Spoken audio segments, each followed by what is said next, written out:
hate this play. Yay! The meeting is now streaming live on YouTube. Yay! That was not my notification about us being live. No. I also have not gotten a notification. There it I is. got the notification as well. Oh, Welcome everyone to A Midsummer Night's Dream by We Wrote It, yes, by this Constellation Children. Billy shakes That's out. copyright. it's Bill not who? copy. All I know is us. Okay. All we need is us. Oh, wait. Who are you? Introduce thyself. I'm Justin, and I am playing Lysander, yes, definitely how you pronounce that, and Peas Blossom. Who are you? I'm Morgan, and I am I'm Sabine, and I'm Helena. Oh no, who's next? This is not. Here we go. Hello, I'm Shelby, and I'm playing Queen Titania and Hippolyta. I'm Mary, and I'll be playing Armia and like 2 or 3 other characters. I'm Ruby and I am playing Oberon and some carpenters. Next person. Hi, I'm Nori. I'm playing Nick Bottom and others. Hi, I'm Anna. I'm playing Puck and Thesis. I think that's how you say it. Hi, I'm Bliss, and I'll be playing Demetrius.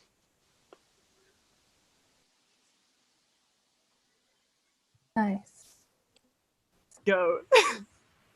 Ooh. Oh god. Now, fair Hippolyta, our nuptial hour, draw on apace. 4 happy days bring in another moon, but oh, methinks how slow this old moon wanes. She lingers my desires like a dame or a dowager, long wither a young man's revenue. 4 days will quickly steep themselves in night. 4 nights will quickly dream away the time, and then the moon, like a silver bow now bent in heaven, shall behold the night of our solemnities. Go, Philostrate, stir up the Athian youth and merriments, awake the Puritan nimble spirit of mirth. Turn melancholy forth to funerals, the pale companion not of our prompt. Hippolyta, the wooed thee with my sword, and won thy love doing thee injuries. But I will wed thee in another day, another key, with pomp, with triumph, and with reveling.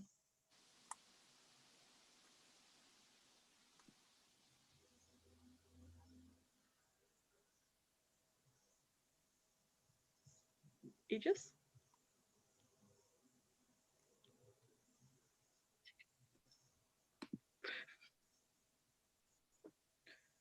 It's Justin. Yeah, but I was waiting for stage directions. Oh. Oh, what? Ruby, come on. Can you hear the game? Oh, enter Aegeus and his daughter Hermia and Lysander and Demetrius. Happy be Theseus, our renowned duke. Thank good Aegis. What's the news with thee? Full of vexation come I with complaint against my child. My daughter Hermia, stand forth Demetrius, my noble lord. This man hath my consent to marry her. Stand forth Lysander, and my gracious duke, this man hath bewitched the bosom of my child. Thou, Lysander, thou hast given her rhymes and interchanged love tokens with my child. Thou hast by moonlight at her window sung with feigning voice verses of feigning love, and stolen the impression of her fantasy with bracelets of thy hair, rings, gods, conceits, knacks, trifles, nosegays, sweetmeats, messengers of strong prevailment in unhardened youth. With cunning hast thou filched my daughter's heart, turned her obedience, which is due to me, to stubborn harshness. And my gracious duke, be it so she will not hear before your grace, consent to marry with Demetrius. I beg the ancient privilege of Athens, as she is mine, I may dispose of her, which shall be either to this gentleman or to her death, according to our law, immediately provided but in that case. What you say, Hermia, be advised, fair maid. To you your father should be a god, one that composed your beauties, yea, and one to whom you are but as a form on wax, by him imprinted and within his power, to leave the figure or disfigure it. Demetrius is a worthy gentleman. So is Lysander. In himself he is, but in this kind, wanting your father's voice, the other must be held the worthier. I would my father looked with my eyes. Rather your eyes must with his judgment look. I do entreat your grace to pardon me. I know not by what power I am made bold, nor how it may concern my modesty. In such a presence here to plead my thoughts, but I beseech your grace that I may know the worst that may befall me in this case, if I refuse to wed Demetrius. Either to die the death or abjure forever the society of men. Therefore, fair Hermia, question your desires.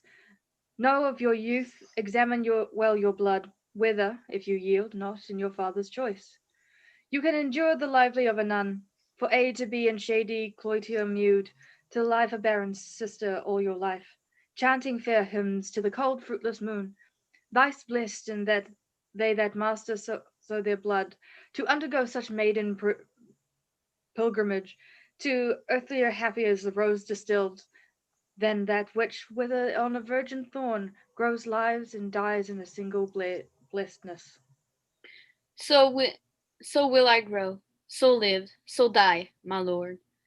Here I will yield my virgin patent up unto this lordship whose unwished yoke my soul consent not to give sovereignty.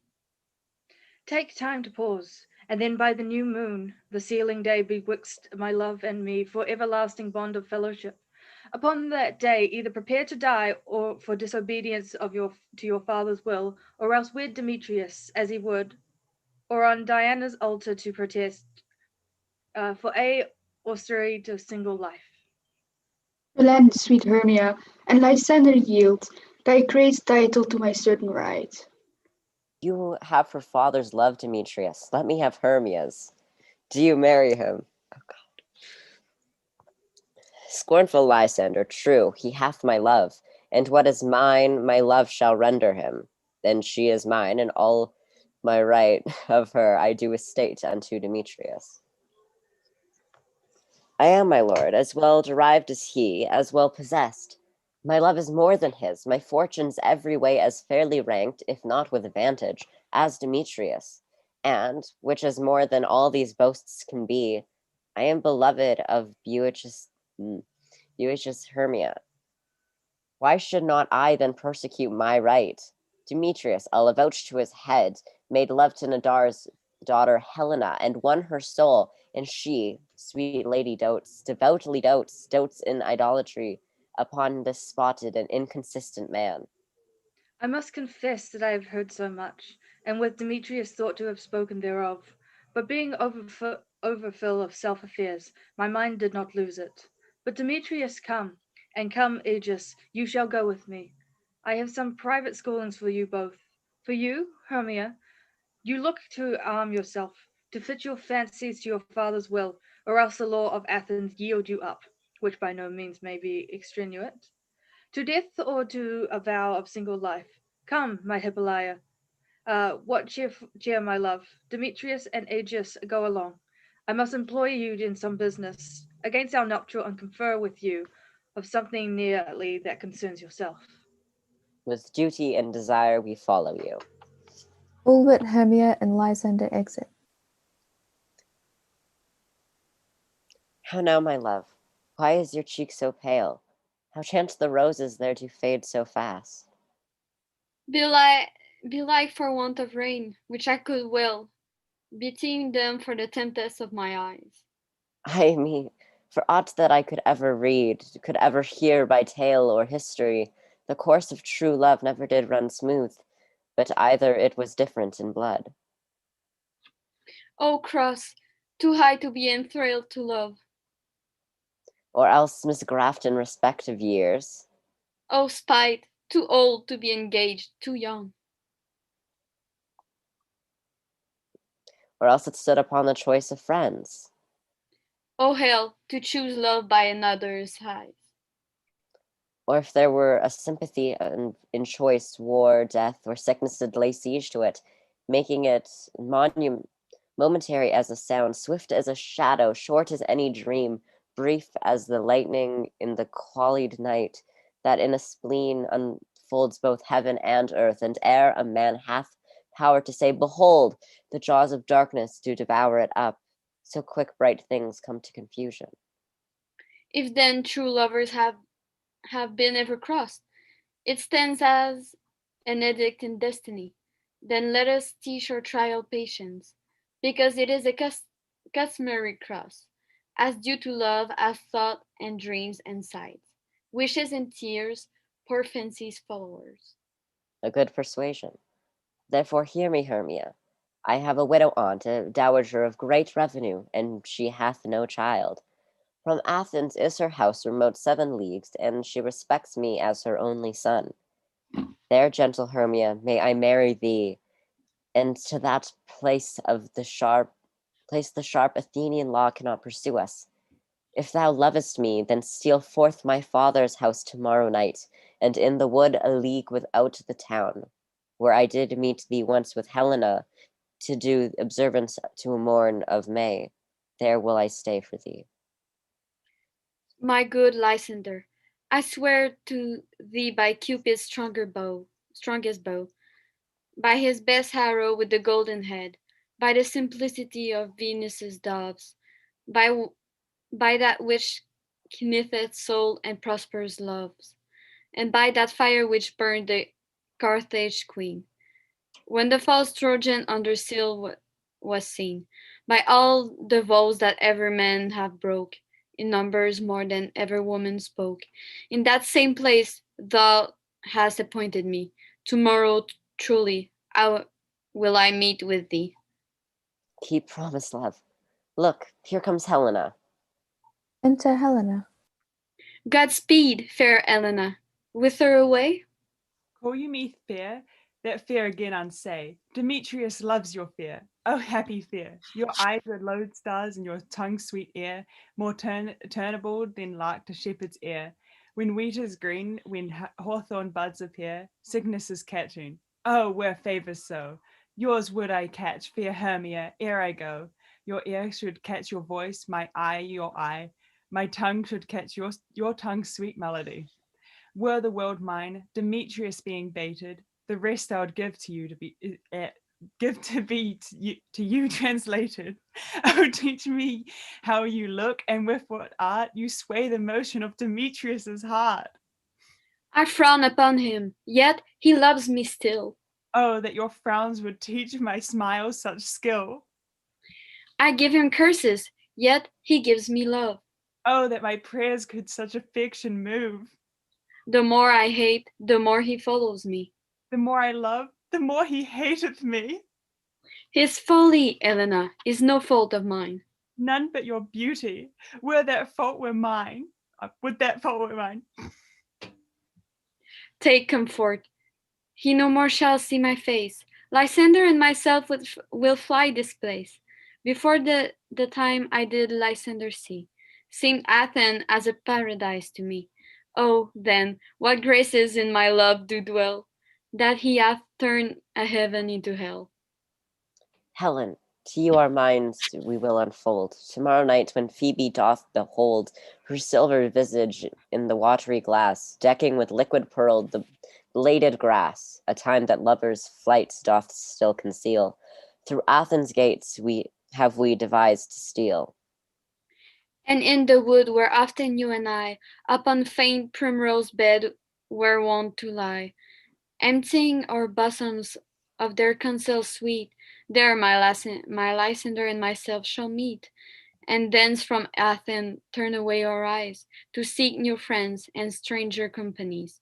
Farewell, street playfellow. Pray thou for us, and good luck grant thee with Demetrius. Keep word, Lysander. We must starve our sight from lovers' food till morrow deep midnight. I will, my Hermia. Hermia exits. Helena, adieu. As you on him, Demetrius dote on you. Lysander exits. How happy some other some can be. Through Athens I am thought as fair as she. But what of that? Demetrius thinks not so. He will not know what all but he do know. And as he errs, doting on Hermia's eyes, so I, admiring of his qualities, things base and vile, holding no quantity. Love can transpose the form and dignity. Love looks not with the eyes, but with the mind, and therefore is winged Cupid painted blind. Nor hath love's mind of any judgment taste, wings and no eyes, figure unheedy haste. And therefore is love said to be a child, because in choice he is so oft beguiled, as waggish boys in game themselves forswear, so the boy love is perjured everywhere. For ere Demetrius looked on Hermia's eyne, he hailed down oaths that he was only mine. And when this hail some heat from Hermia felt, so he dissolved, and showers of oaths did melt. I will go tell him of fair Hermia's flight. Then to the wood will he tomorrow night pursue her. And for this intelligence, if I have thanks, it is a dear expense.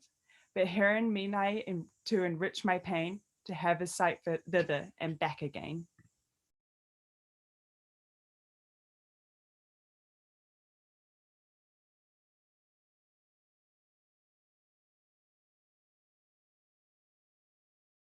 Sorry, my script just died.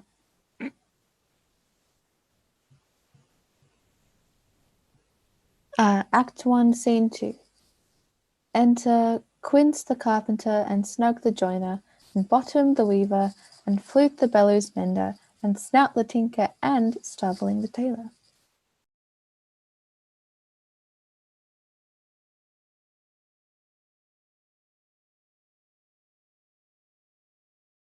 Let's see. Is all our company here? You were best to call them generally. Man by dead script, man by man, according to the script. Here is the scroll of every man's name which is thought fit through all Athens to play in our interlude before the Duke and the Duchess on his wedding day at night. First, good Peter Quince, say what the play treats on. Then read the names of the actors, and so grow to a point. Marry, our play is the most lamentable comedy and most cruel death of Pyramus and Thisbe. A very good piece of work, I assure you, and a merry. Now, good Peter Quince, call forth your actors by the scroll. Masters, spread yourselves. Now answer as I call you. Nick Bottom the weaver. Ready, name what part I am for, and then proceed. You, Nick Bottom, sit down for Pyramus. What is Pyramus? A lover or a tyrant? A lover that kills himself, most gallant for love. That will ask some tears in the true performing of it. If I do it, let audience look to their eyes. I will move storms. I will condole in some measure to the rest. Yet my chief humor is for a tyrant. I could play Heracles regularly, or a part to tear in a cat to make all split. The raging rocks and shivering shocks shall break the lock of prison's gate, and Phoebus' car shall shine from far to make and mar the foolish fates. This was lofty. Now name the rest of the players. This was Heracles' vein, a tyrant's vein. A lover is more condoling. Francis Flute, the bellows mender.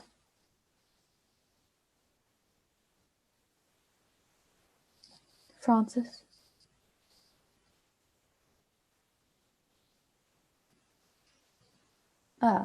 Francis, you might be also known as Helena. Some of your friends call you Helena.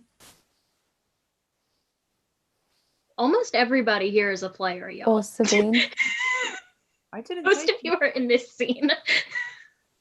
Oh, I didn't know I had another part. Everybody has Francis. I thought that I only give people one part, and I didn't take any other. Classic Francis, guys. too many characters. Everybody has two My parts. nickname may also Okay, be I didn't know Helen. that. Here, Peter Quince. hyena. Flute, you must take Thisbe on you. What is this bit? A wandering knight? It is the lady that Pyramus must love.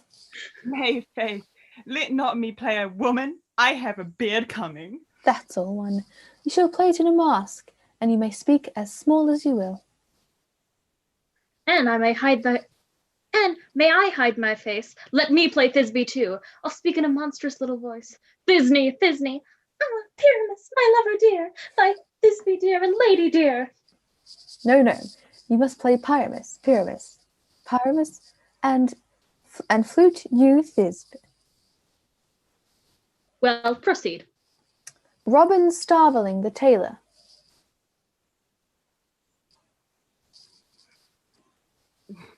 Robin Starveling, also known as Hermia sometimes. Sometimes. For only your best friends call you Hermia. But... Sorry, I have a technical difficulty. Oh, classic Robin. Good old Starveling. Okay. So, how now, spirit? Whither wander you? I'm Peter Quince. What? It's wrong. Nope.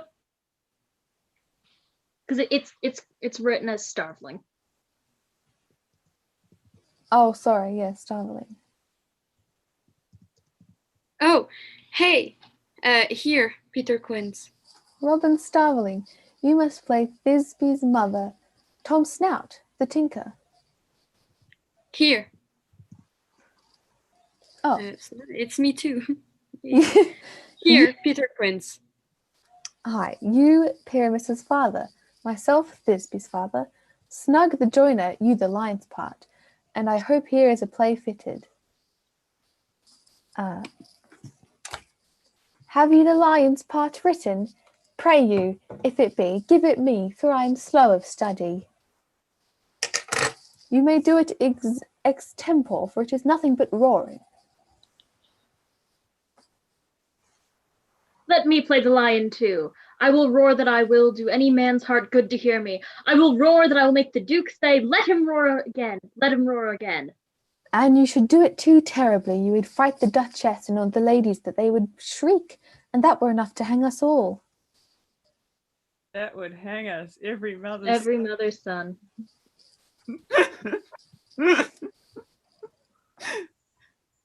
We all did that. Oh shit, that's me still. I grant you, friends, if you should fright the ladies out of their wits, they would have no more discretion but to hang us. But I will aggravate my voice, so that I will roar you as gently as any sucking dove. I will roar you as 'twere any nightingale. You can play no part but Pyramus, for Pyramus is a sweet-faced man, a proper man, as one shall see in a summer's day, a most lovely gentleman-like man. Therefore you must needs play Pyramus. Well, I will undertake it. What beard were I best to play in? Why, what you will. I will discharge it in either your straw-color beard, your orange tawny beard, your purple and grain beard, your French crown-color braid, or beard I can't read, or your perfect yellow. Some of your French crowns have no hair at all, and then you will play barefaced. But masters, here are your parts. There you are. And I am to entreat you, request you, and desire you to con them by tomorrow night, and meet me in the palace wood, a mile without the town, by moonlight. There we will rehearse, for if we meet in the city, we shall be dogged with company and our devices known. In the meantime, I will draw a bill of property such as our play wants. I pray you, fail me not. We will meet, and there we may rehearse most obscenely and courageously. Take pains, be perfect, adieu. At the Duke's Oak we meet. Enough. Hold or cut bowstrings. They exit. Act 2, Scene 1. Enter a fairy and Robin Goodfellow. How now, spirit? Whither wander you?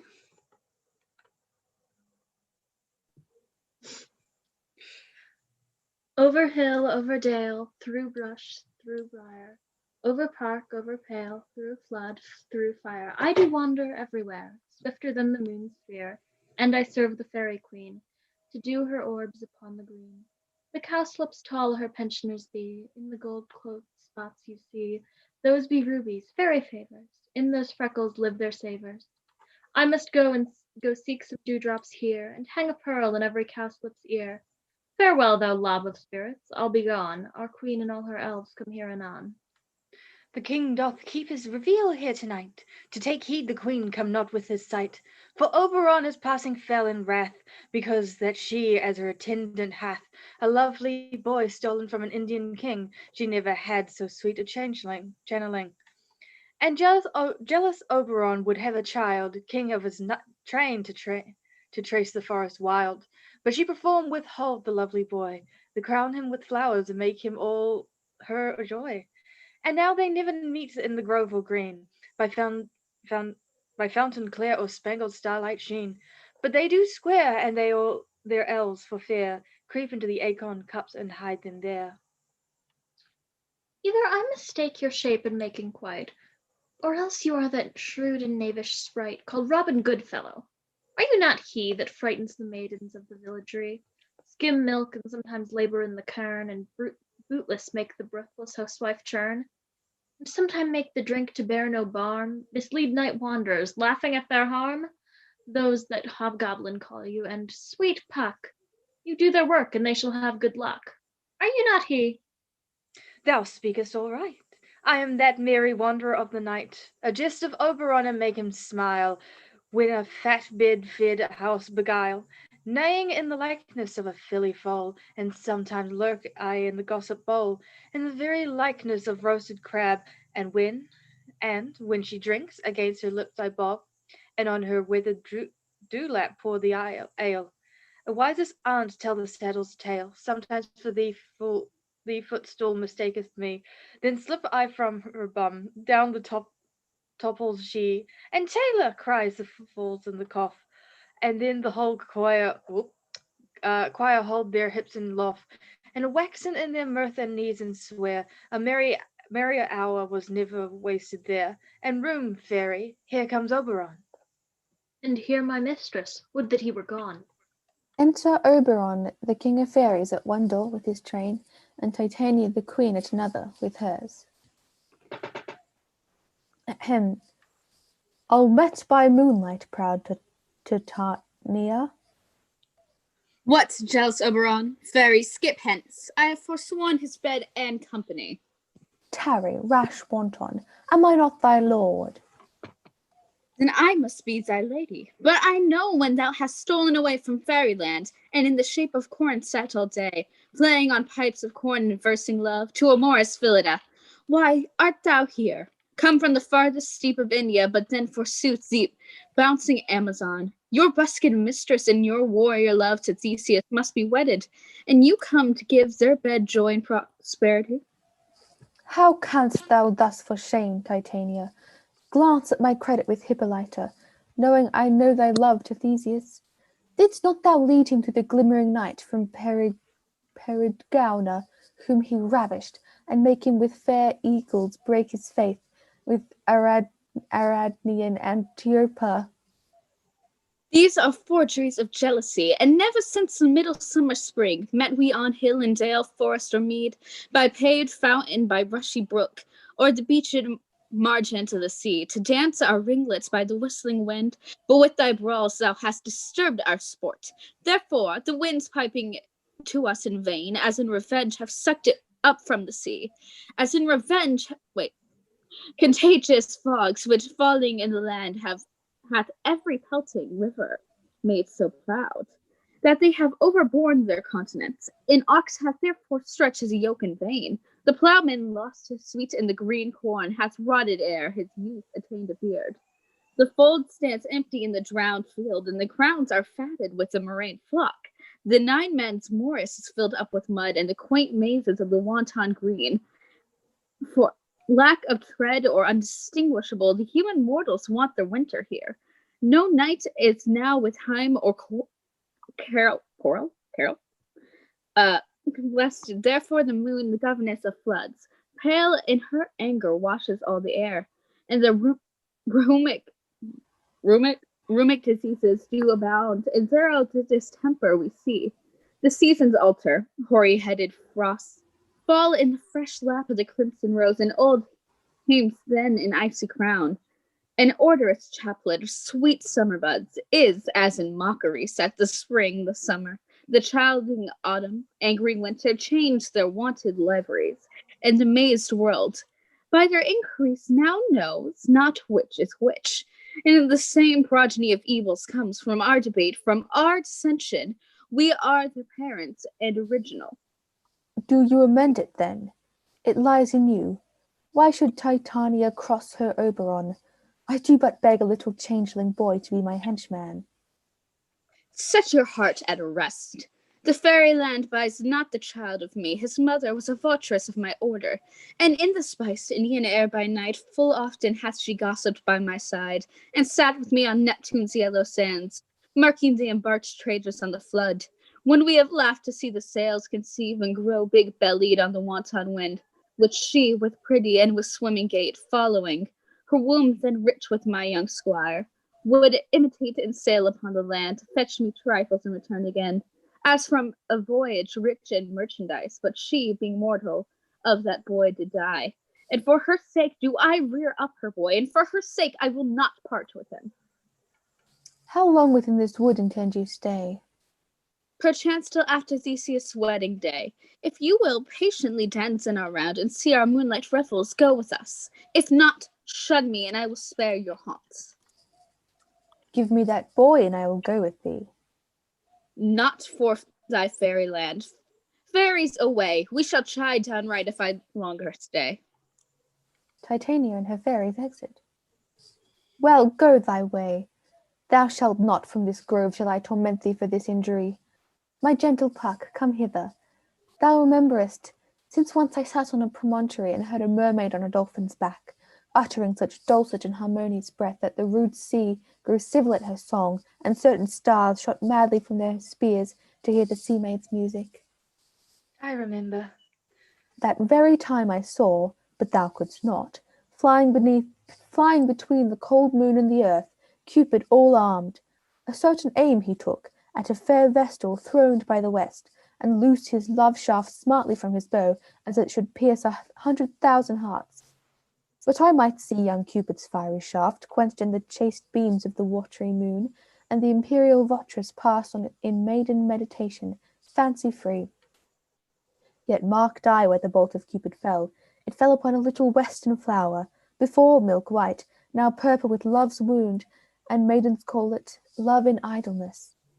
Fetch me that flower, the herb I showed thee once.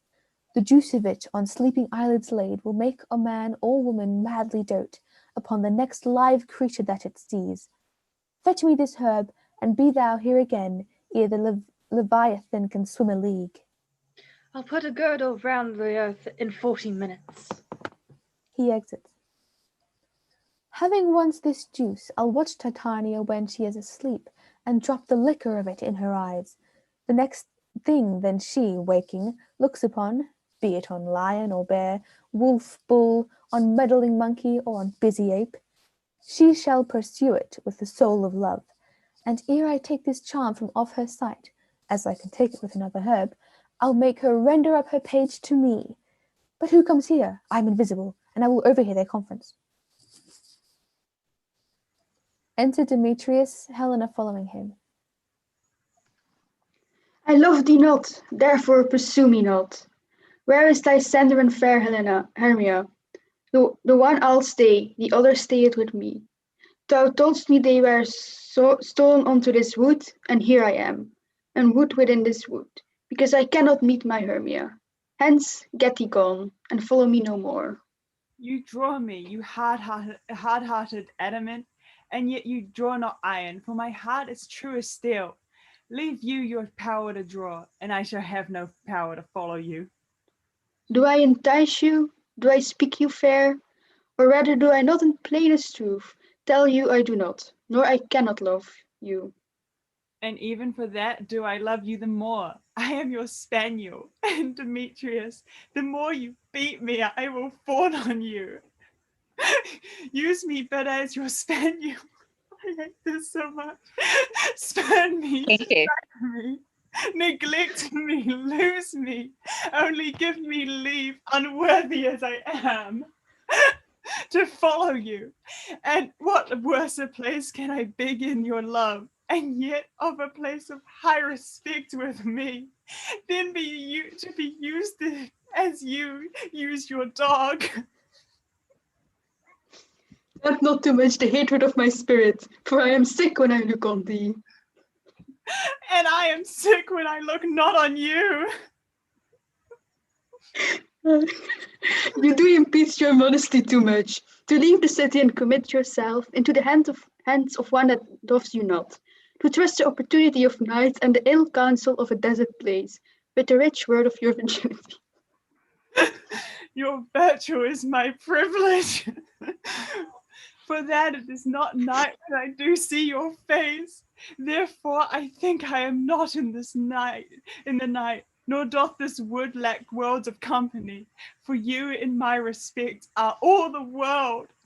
Then how can it be said I am alone, when all the world is here to look on me? I'll run from thee and hide me in the brakes, and leave thee to the mercy of wild beasts. Vermin. The wildest hath not such a heart as you.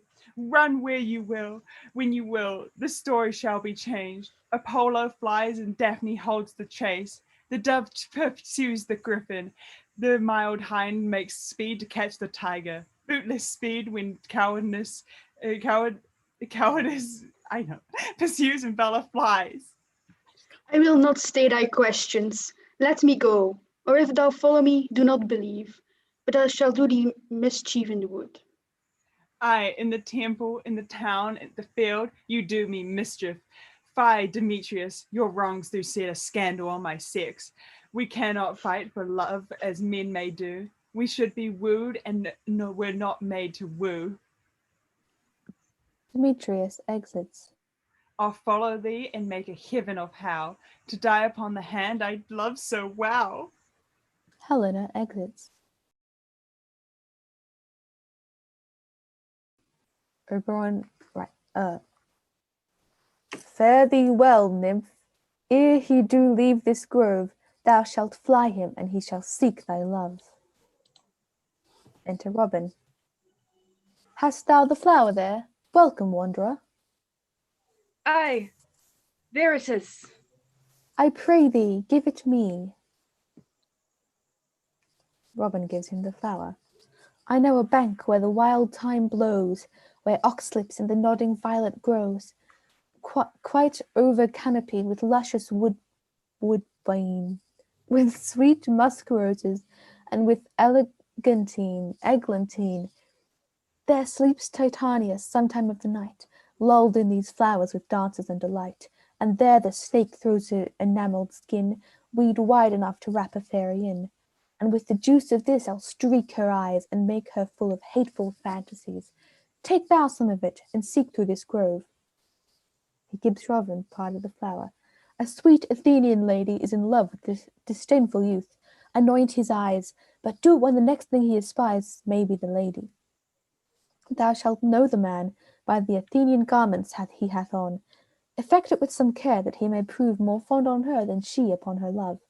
And look, thou meet me ere the first cock crow. Fear not, my lord, your servant shall do so. They exit. Act 2, Scene 2. Enter Titania, queen of fairies, with her train.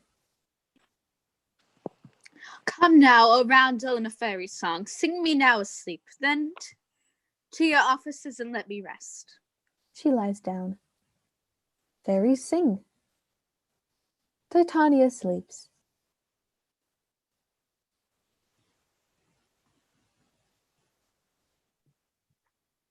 Hence, away, now all is well. One aloof stands sentinel. Fairies exit. Enter Oberon, who anoints Titania's eyelids with the nectar. What thou seest when thou dost wake, do it for thy true love take.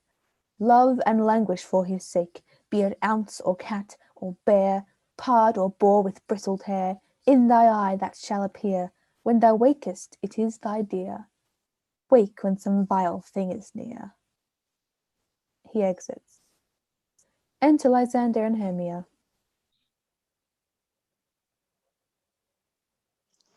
Oh.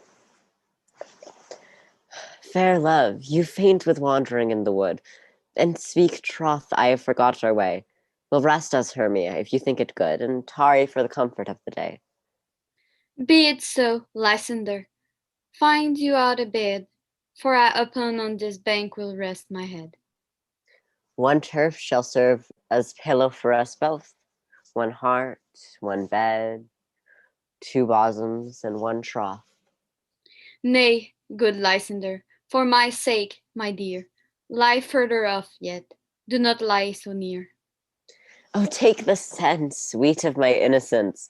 Love takes the meaning in love's conference. I mean that my heart unto yours is knit, so that but one heart we can make of it. Two bosoms interchained with an oath. So then two bosoms and a single troth. Then by your side no bedroom me deny, for lying so, Hermia, I do not lie.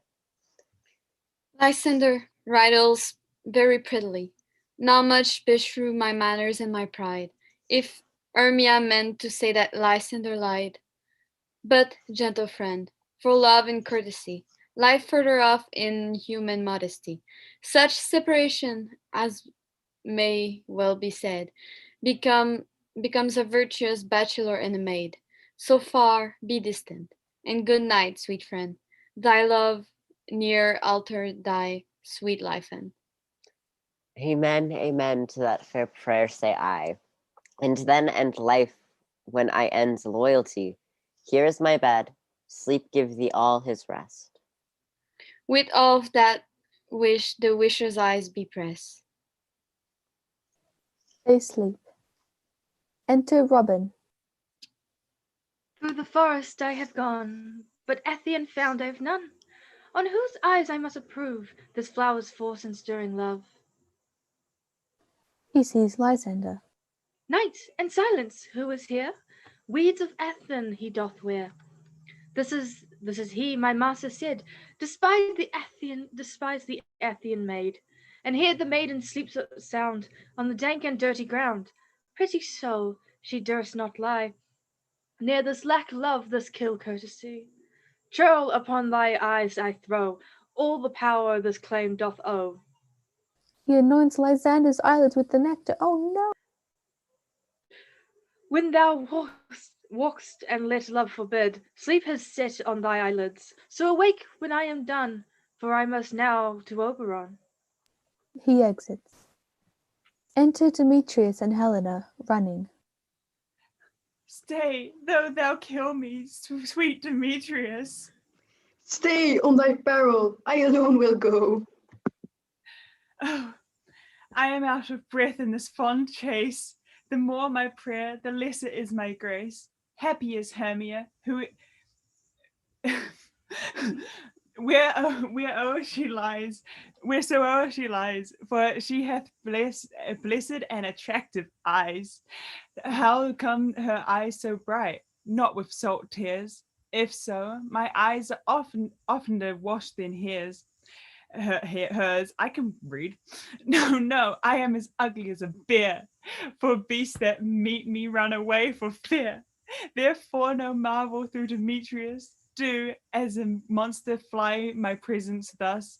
What wicked and disassembling glass of mine made me compare with Hermia's fairy eyne. But who is here? Lysander on the ground, dead or asleep. I see no blood, no wound. Lysander, if you live, good sir, awake.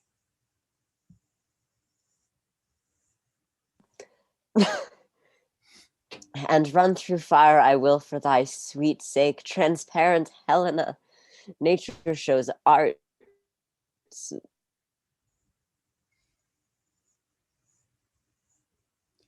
through thy word that is vile Oh no. named. Oh no. freezing. Is that my internet or yours?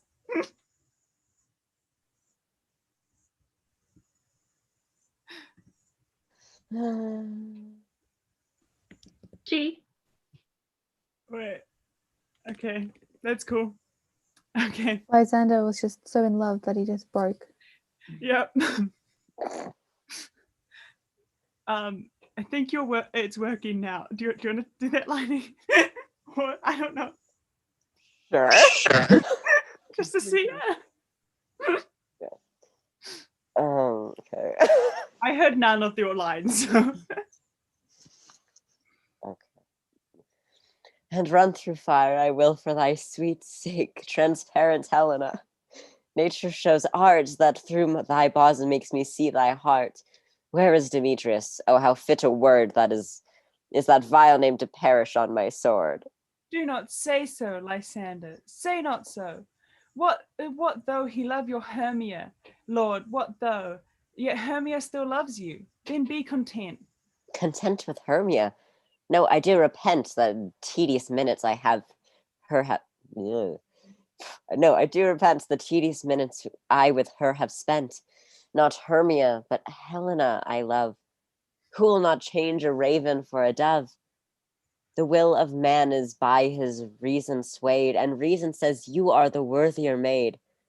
Things growing are not ripe until their season, so I, being young, till now ripe not to reason. And touching now the point of human skill, reason becomes the marshal to my will, and leads me to your eyes where I overlook love's stories written in love's richest book. Wherefore was I to this keen mockery born, when at your hands did I deserve the scorn? Is it not enough? Is it not enough, young man, that I did never, no, never can deserve a sweet look from Demetrius's eyes? But you must flout my insufficiency. Good troth, you do me wrong, good sooth you do, in such disdainful manner me to woo. But fare you well, perforce I must confess, I thought you lord of more true gentleness. Oh, that a lady of one man refused should of another therefore be abused. She exits. She sees not Hermia. Hermia, sleep thou there, and never mayest thou come Lysander near.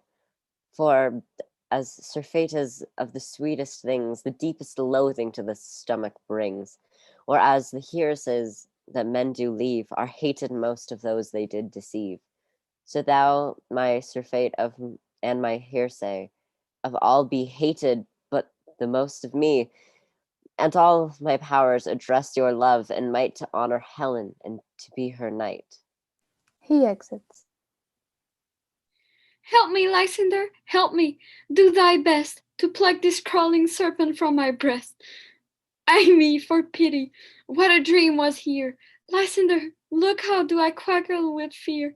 Methough a serpent ate my heart away, and you sat smiling at his cruel prey. Lysander, what? Removed? Lysander, Lord!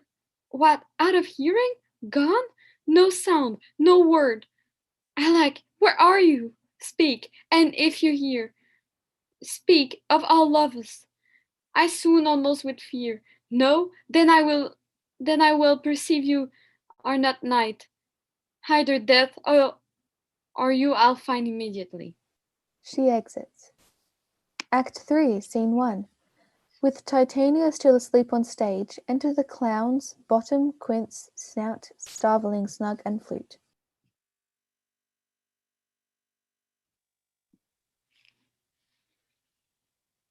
Are we all met?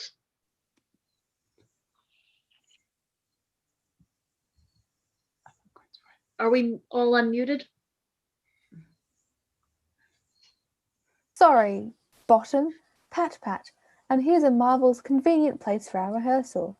This green plot shall be our stage, this hawthorn brake our tiring house, and we will do it in action as we will do it before the Duke. Peter Quince, What sayest thou, Bully Bottom? there are things in this comedy of Pyramus and Thisbe that will never please. First, Pyramus must draw a sword to kill himself, which the ladies cannot abide. How answer you that?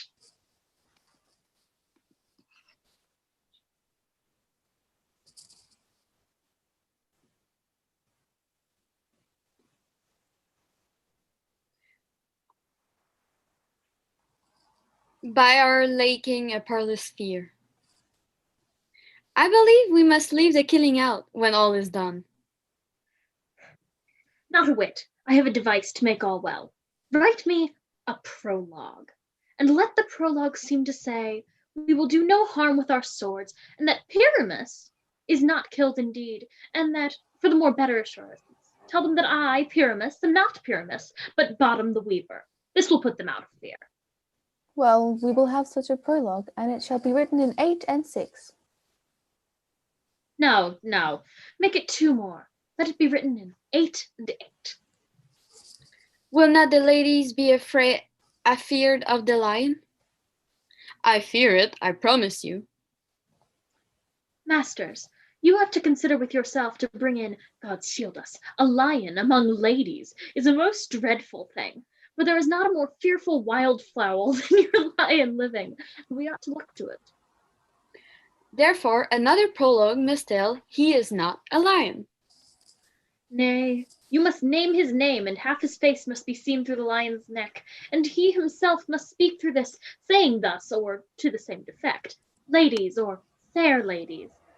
I would wish you, or I would request you, I would entreat you not to fear, not to tremble my life for yours. If you think I came hither as a lion, it were pity of my life.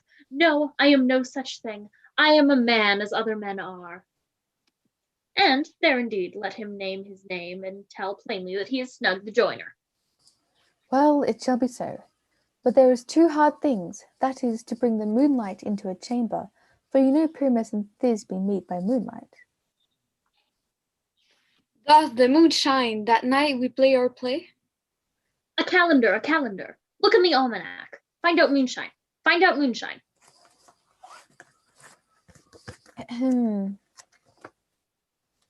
Yes, it doth shine that night.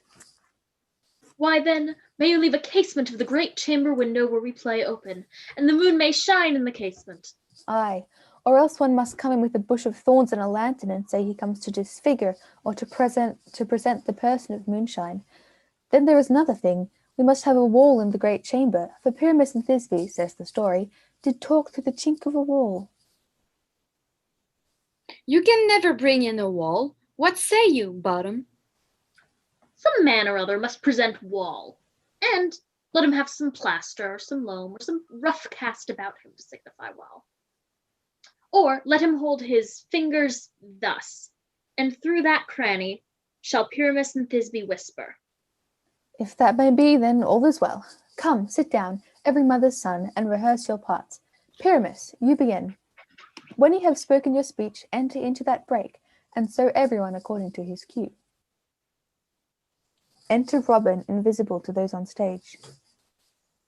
What hempen homespuns have we swaggering here, so near the cradle of the fairy queen? What, a play toward? I'll be an auditor, an actor too, perhaps, if I see cause. Speak, Pyramus. Thisbe, stand forth. Thisbe, the flowers of odious savours sweet. Odors, odors. Odors, savours sweet. So hath thy breath, my dearest Thisbe dear. But hark, a voice! Stay thou but here a while, and by I will to thee appear. He exits. A stranger, Pyramus, then e'er played here. He exits. Must I speak now? Ay, marry, must you, for you must understand he goes but to see a noise that he heard and is to come again. Most radiant Pyramus, most lily white of hue, of colour like the red rose on triumphant briar, most brisky juvenile, and eke most lovely Jew, as true as truest horse, that yet you would never tire. I can speak. I'll meet thee, Pyramus, at Nenny's tomb. Mine is the tomb, man. Why, you must not speak that yet. Then that you answer to Pyramus. You speak all your part at once, cues and all. Pyramus, enter, your cues pass. It is never tire. Oh, as truest horse, that yet you would never tire. Enter Robin and Bottom as Pyramus with the ass head. If I were fair, fair Thisbe, I were only thine. Oh, monstrous! Oh, strange! Oh, we are haunted! Pray, masters, fly masters, help! Quince, flute, snout, and snug, and starveling run off stage like the little bitches they are. I'll follow you. I'll lead you around the bog, through bush, through brake, through brier. Sometime a horse I'll be, sometime a hound, a hog, a headless bear, sometimes a fire, and neigh, and bark, and grunt, and roar, and burn, like horse, hound, dog, bear, fire at every turn. He exits. Why do they run away? This is a knavery of them to make me afeard. Enter Snout. I guess he came back.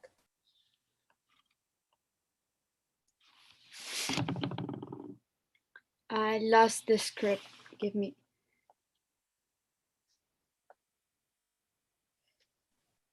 I love how we're incompetent in the play within a play and the play we're trying to do. Okay. Oh, but thou art changed. What do I see on thee? What do you see?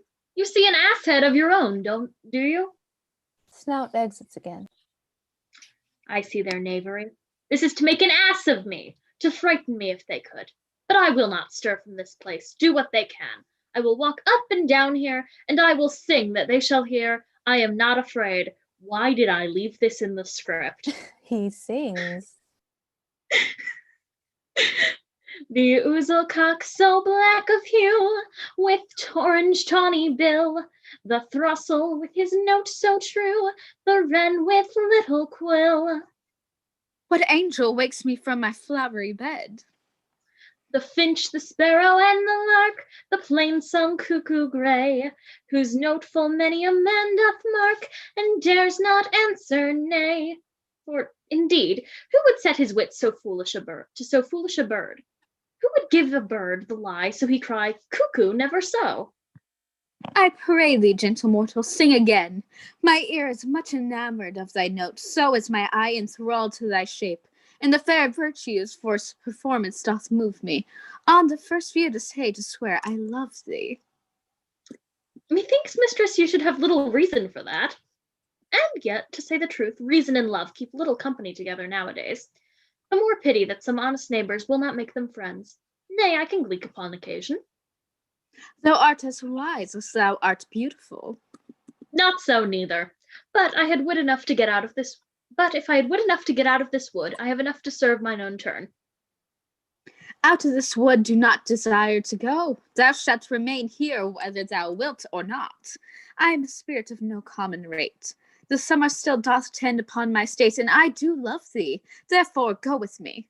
I'll give thee fairies to attend on thee, and they shall fetch thee jewels from the deep, and sing while thou on pressed flowers dost sleep. I will purge thy mortal grossness, no, that thou shalt like an airy spirit go. Peas blossom, cobweb, and mustard seed. Enter 3 fairies. Peas blossom, cobweb, and mustard seed. Ready. And I. And I. Where shall we go? Where shall we go? Be kind and courteous to this gentleman. Hop in his walks and gambol in his eyes. Feed him with apricots and dewberries, with purple grapes, green figs, and mulberries, with honey bags steal from the humble bees, and for night tapers crop their waxen dyes, and light them at the fiery glowworm's eyes, to have my love to bed and to arise, and pluck the wings from painted butterflies, to fan the moonbeams from his sleepy eyes. Nod to him, elves, and do him courtesies. Hail, mortal. Hail. I cry your worship's mercy heartily. I beseech your worship's name. Cobweb. I shall desire you of more acquaintance, good Master Cobweb. If I cut my finger, I shall make bold with you. Your name, honest gentleman. Peas blossom. I pray you, commend me to Mistress Squash, your mother, and to Master Peasquad, your father. Good Master Peas blossom, I shall desire you of more acquaintance too. Your name, I beseech of you, sir.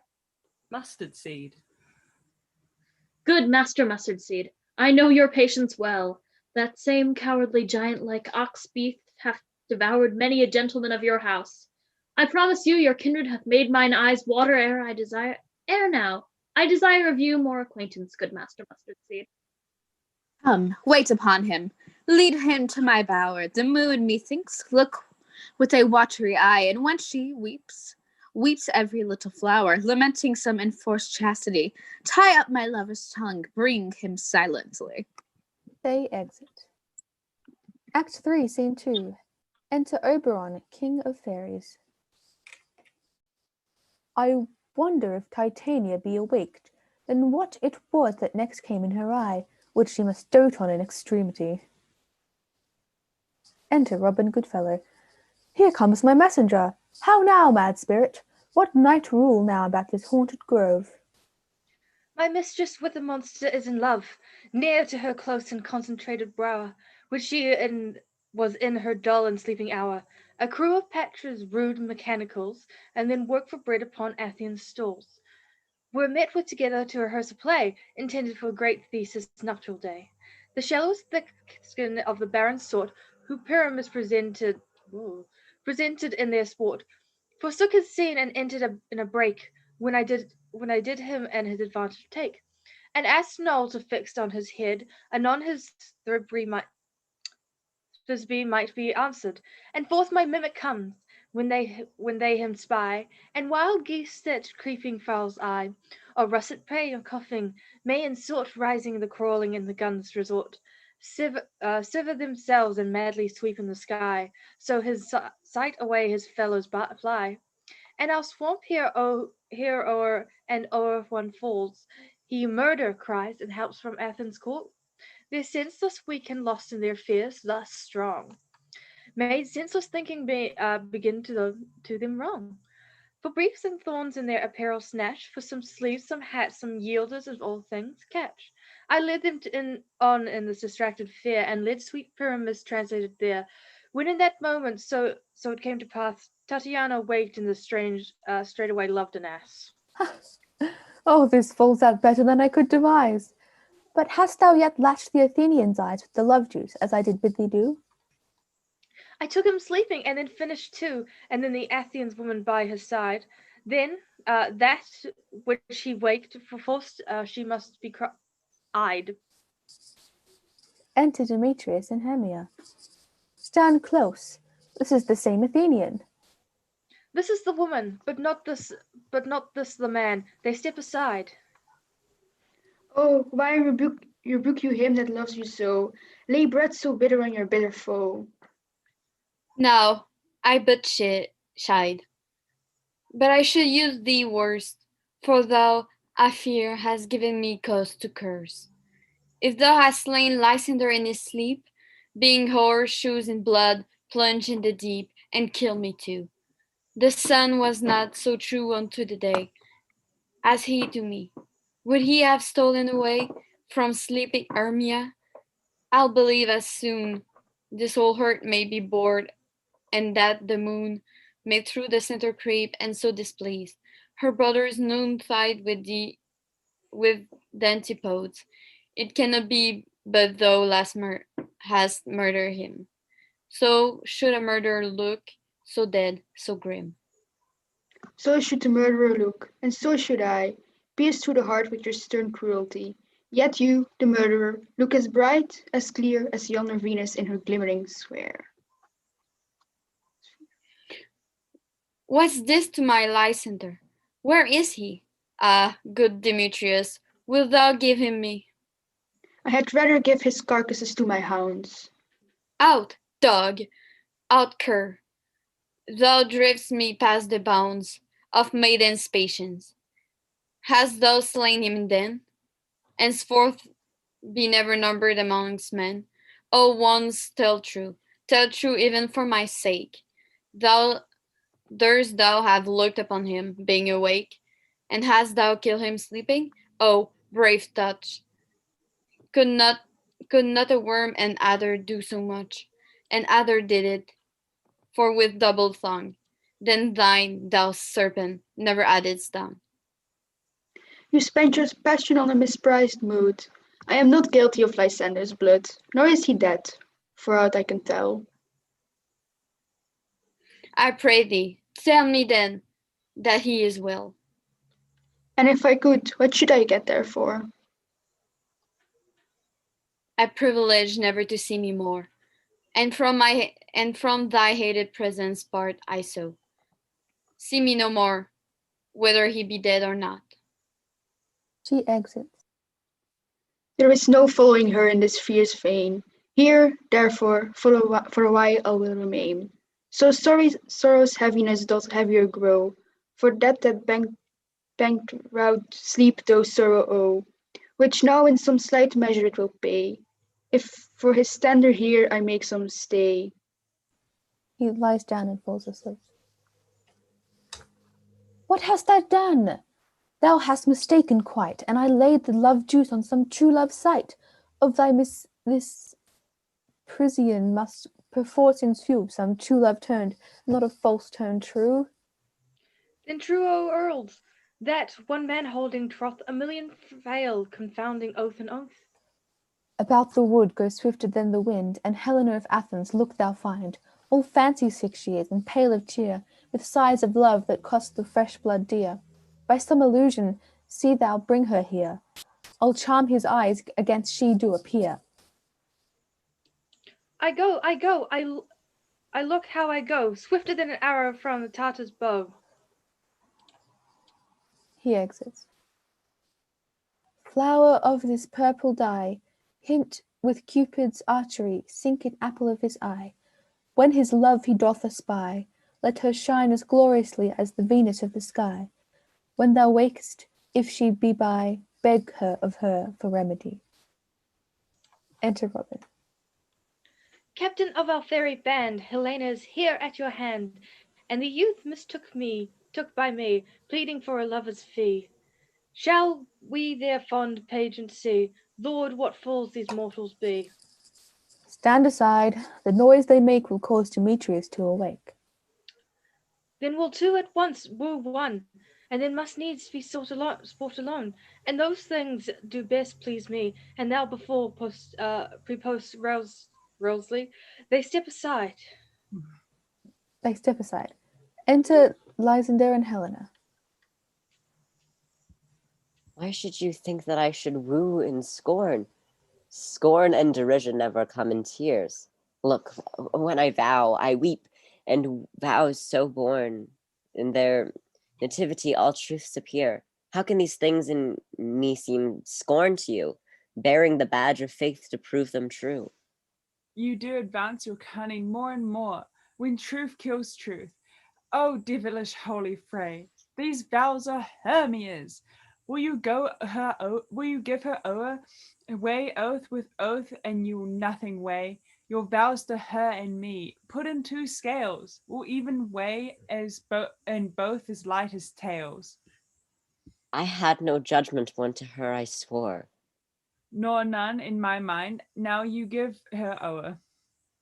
Demetrius loves her, and he loves not you. O Helen, goddess, nymph, perfect, divine, to what, my love, shall I compare thine eyes? Crystal is muddy, oh how ripe in show! Thy lips, those kissing cherries, tempting grow. That pure congealed white, high terraced snow, fanned with the eastern wind, turns to a crow. When thou hold'st up thy hand, oh let me kiss this princess of pure white, this seal of bliss. Oh, spite! Oh, how! I see you all are bent to set against me for your merriment. If you were civil and knew courtesy, you would not do me thus much injury. Can you not hate me, as I know you do? But you must join in souls to mock me too. If you were men, as men you are in show, you would not use a gentle lady so, to vow and square and superpraise my parts, when I am sure you hate me with your hearts. You both are rivals and love Hermia, and now are both rivals to mock Helena. A trim exploit, a manly enterprise, to conjure tears up in a poor maid's eyes with your derision. None of noble sort would so offend a virgin and extort a poor soul's patience, all to make you sport. You are unkind, Demetrius. Be not so, for you love Hermia. This you know I know. And here with all goodwill, with all my heart, in Hermes' love I yield you up my part, and yours of Helena to me bequeath, whom I do love and do till my death. Never did mockers waste more idle breath. Lysander, keep thy Hermia, I will none. If ever I loved her, all that love is gone. My heart to her but as a guest twice sojourned, and now to Helen is it home returned, there to remain. Helen, it is not so. Disparage not the fate thou dost not know, lest to thy peril thou abide dear. Look where thy love comes, yonder is thy dear.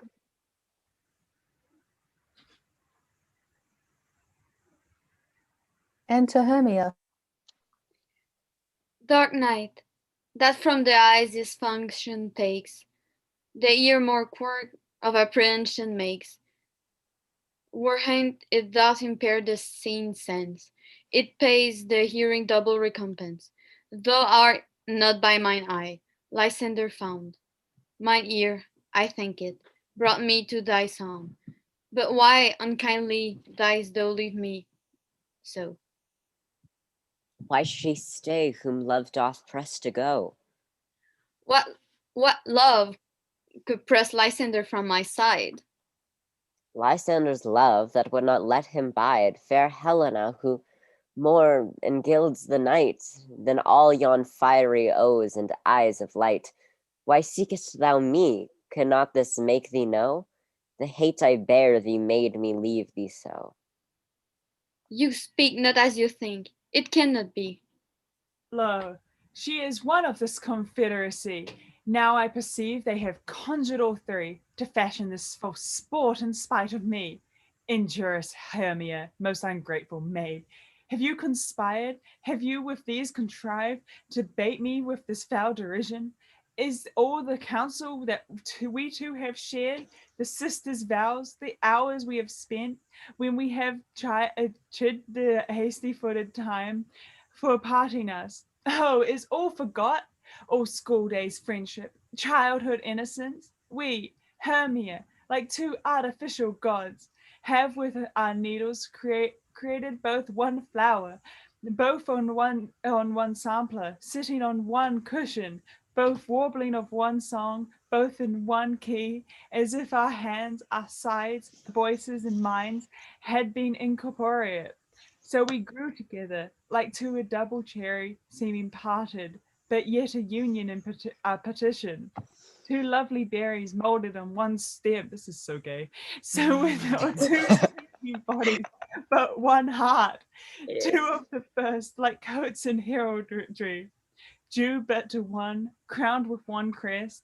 And will you rent our ancient love asunder to join with men in scorning your poor friend? It is not friendly, 'tis not maidenly. Our sex, as well as I, may chide you for it, though I alone do feel the injury. I am amazed at your words. I scorned you not. It seems that you scorned me. Have you not set Lysander, as in scorn, to follow me and praise my eyes and face, and made your other love, Demetrius, who even but now did spurn me with his foot, to call me goddess, nymph, divine and rare, precious, celestial? Wherefore speaks he this to her he hates? And wherefore doth Lysander deny your love, so rich within his soul, and tender me, forsooth, affection, but by setting on by your consent? What though I be not so engraces you, so hung upon with love, so fortunate, but miserable most, to love unloved? This you should pity rather than despise. I understand not what you mean by it this. I do. Persevere, counterfeit sad looks, make mouths upon me when I turn my back, wink at each other, hold the sweet jest up. This sport, well carried, shall be chronicled. If you had any pity, grace, or manners, you would not make me such an argument. But fare you well, 'tis partly my own fault, which death or absence soon shall remedy. Stay, gentle Helena, hear my excuse. My love, my life, my soul, fair Helena. Oh, excellent. Sweet, Do not scorn her so. If she cannot entreat, I can compel. Thou canst compel no more than she entreat. Thy threats have no more strength than her weak prayers. Helen, I love thee. By my life I do. I swear by that which I will lose for thee, to prove him false that says I love thee not. I say I love thee more than he can do. If thou say so, withdraw and prove it too. Quick, come. Lysander, where to tend all this? She takes hold of Lysander. Away you! No, he'll seem to break loose. Take on as you would follow, but yet come not. You are a tame man. Go. Hang off, thou cat, thou burr, vile thing let loose, or I will shake thee from me like a serpent. Why are you grown so rude? What change is it, sweet love? Thy love? Out, Tartar, out! Out, loathed medicine, O hated potion, hence. Do you not jest? Yes, sooth, and so do you. Demetrius, I will keep my word with thee. I would I had your bound, for I perceive a weak bound holds you. I'll not trust your word. What? Should I hurt her, strike her, kill her dead? Although I hate her, I'll not harm her so.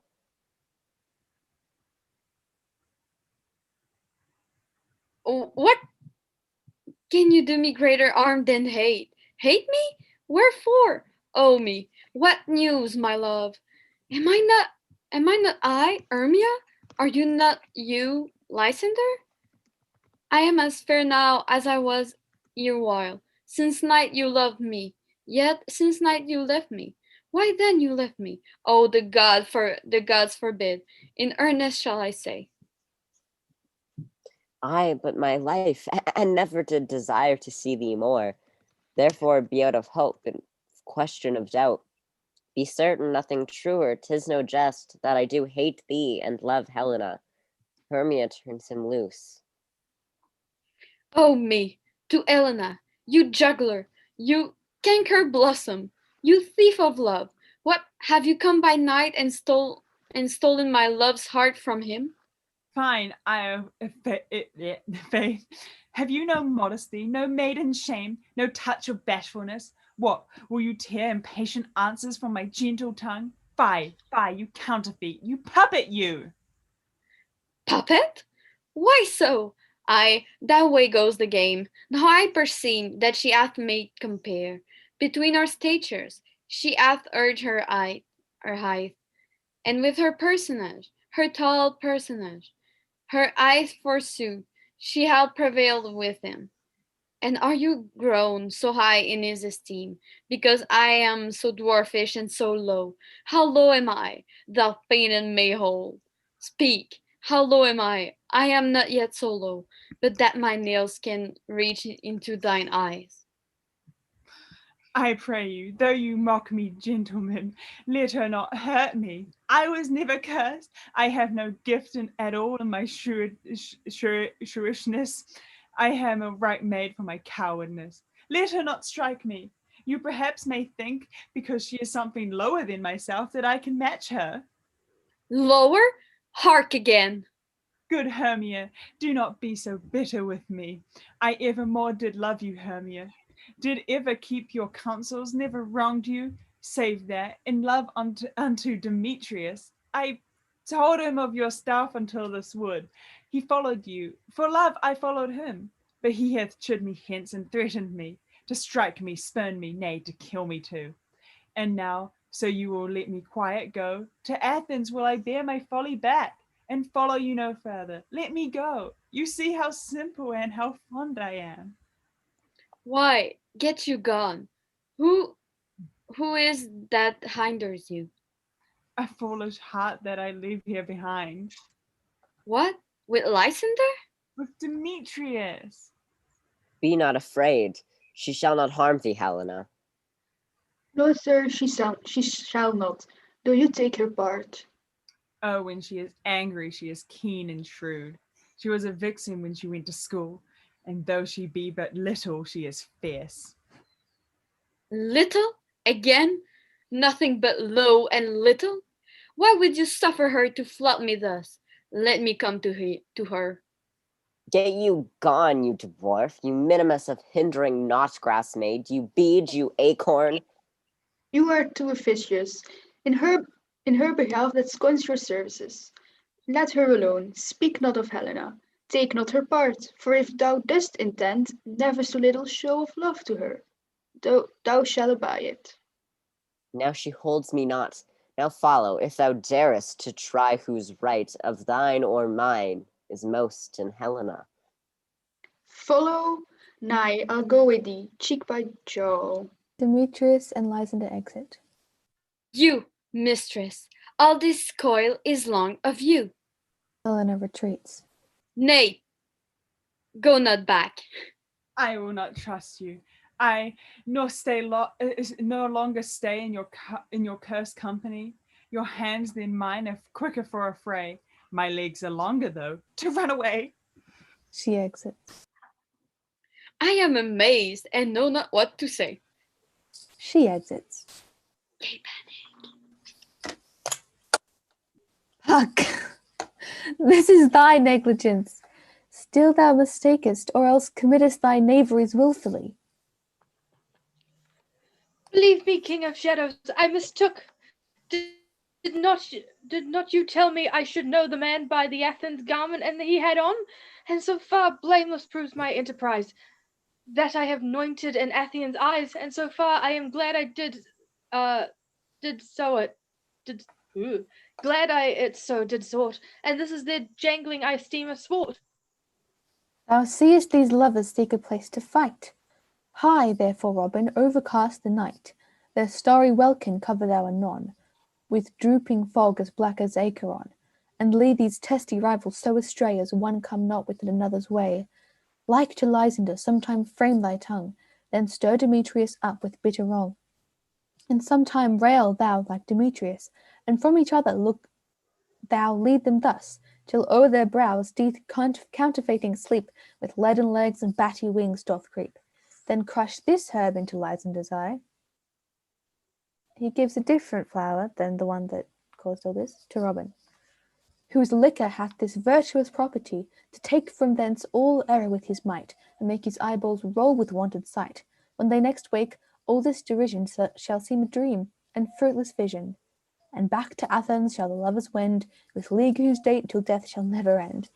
Whilst I in this affair do thee employ, I'll to my queen and beg her Indian boy, and then I will her charmed eye release from monster's view, and all things shall be peace.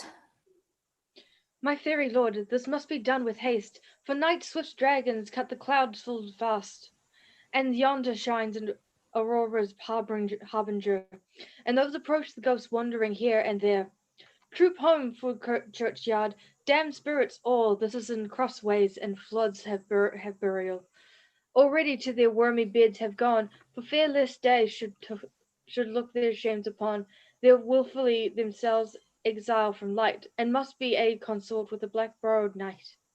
But we are spirits of another sort. I with the morning's love have oft made sport, and, like a forester, the groves may tread, even till the eastern gate, all fiery red, opening on Neptune with fair blessed beams, turns into yellow gold his salt green streams. But notwithstanding, haste, make no delay. We may effect this business yet ere day. He exits. Up and down, I will lead them up and down. I am feared in the field and town. Goblin, lead them up and down. Here comes one. Enter Lysander. Where art thou, proud Demetrius? Speak thou now. Here, villain, dawn and ready, where art thou? I will be with thee straight. Follow me, then, to plainer grounds. Lysander exits. Enter Demetrius. Lysander, speak again. Thou runaway, thou coward. Art thou fled? Speak. In some bush? Where dost thou hide thy head? Thou coward, art thou bragging to the stars? Tell the bushes that thou look'st for war, and wilt not come. Come, recreant. Thou child, I'll whip thee with a rod, he is defiled, that draws a sword on thee. Yea, art thou there? Follow my voice.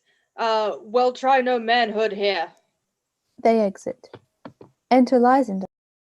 He goes before me and still dares me on. When I come where he calls, then he is gone.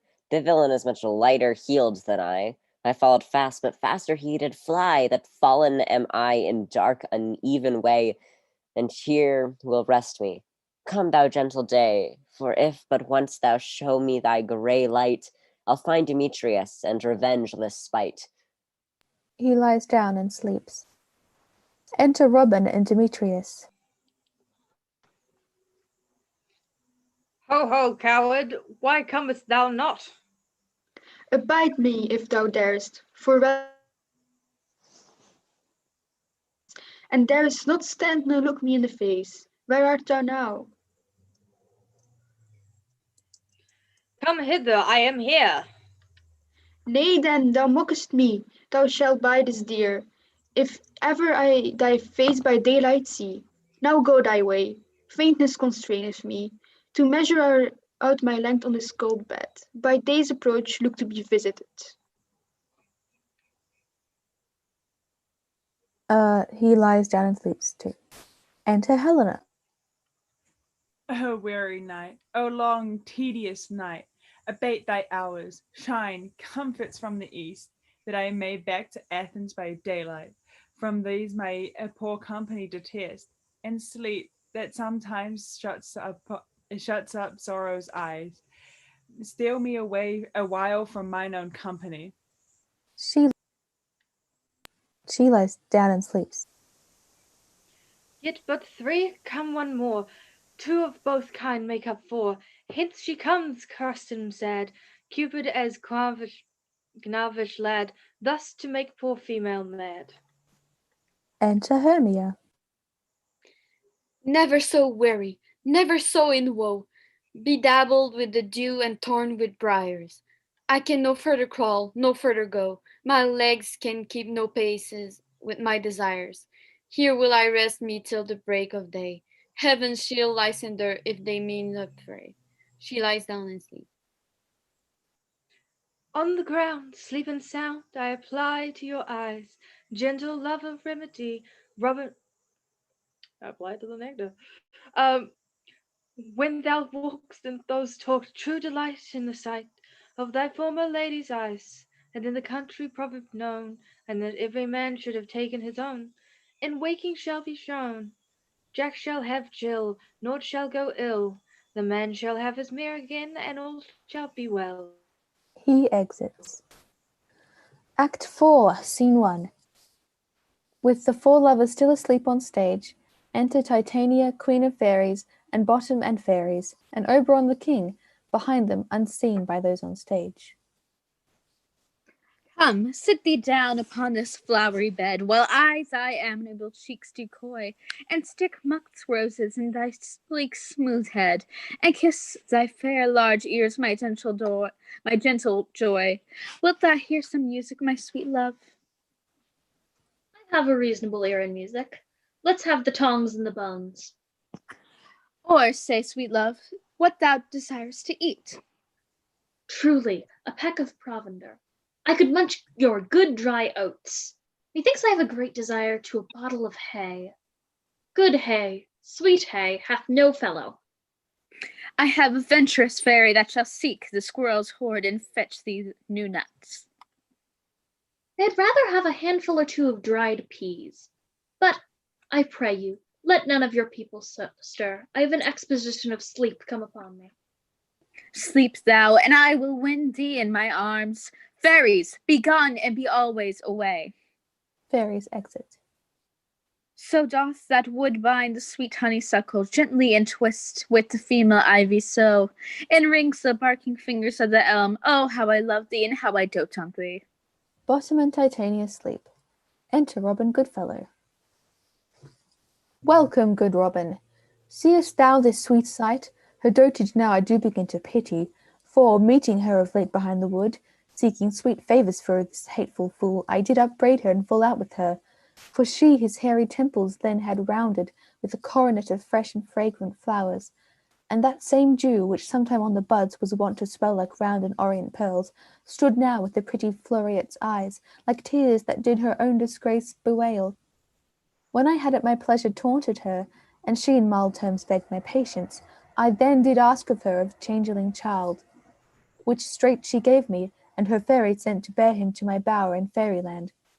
And now I have the boy, I will undo this hateful imperfection of her eyes.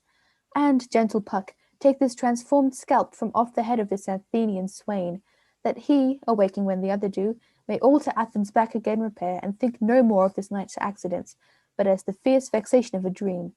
But first I will release the fairy queen. He applies the nectar to her eyes. Be as thou wast wont to be, see as thou wast wont to see. Dian's bud o'er Cupid's flower hath such force and blessed power. Now, my Titania, wake you, my sweet queen.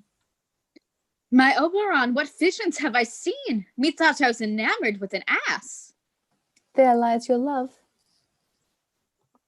How come these things to pass? Oh, how my eyes do loathe his visage now. Silence a while. Robin, take off his head. Titania, music call, and strike more dead than common sleep of all these 5 ascents. Music, oh music, such a charm of sleep. Robin removes the ass's head from bottom. Now when thou wakest with thine own fool's eyes peep. Sound music. Come, my queen, take hands with me, and rock the ground whereon these sleepers be. Titania and Oberon dance. Now thou and I are new in amity, and will tomorrow midnight solemnly dance in Duke Theseus' house triumphantly, and bless it to all fair prosperity. There shall the pairs of faithful lovers be wedded, with Theseus all in jollity. Fairy king, attend and mark, I do hear the morning lark. Then, my queen, in silent sad trip we after night's shade, we the globe can compass soon, swifter than the wandering moon.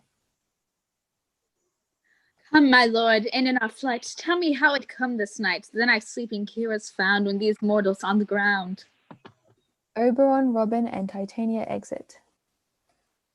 Windhorn.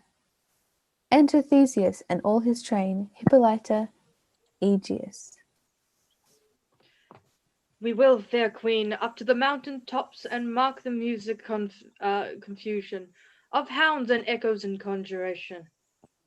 It was Hercules and Cadmus once, when in the woods of Crete they bade the bear.